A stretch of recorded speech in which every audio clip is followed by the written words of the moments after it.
Angliyada juda ko'p dengiz bor. Hozir sizlar bilan yana bir dengizni ko'ramiz. Bu dengiz Southamptondan 2,5 soatlik yo'l ekan. Paromda mashina bilan yo'lni kesib o'tdik. Dengizni ustida. Kemaga chiqish narxi 650 funt ekan. Mashinadan tushib dengizni tomosha qilsa ham bo'lar ekan, lekin men buni uddala olmadim. O'g'lim yig'lab qoldi. 10 minutda yo'lni kesib o'tdik.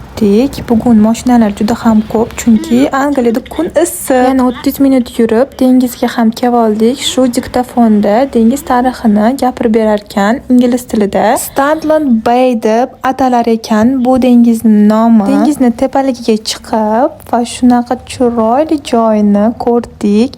Hamma joy yam-yashil. Bu yerda cho'chqalar ham sayr qilar ekan, lekin quyosh chiqqanligi sababli bugun chiqishmabdi dalaga. Pastroqda odamlar uyidan restoran ochib qo'yishgan. Juda ham turli davlatdan turistlar kelishgan bu dengizni ko'rishga. Qaranglar qanaqa chiroyli ko'rinadi tepalikdan dengiz.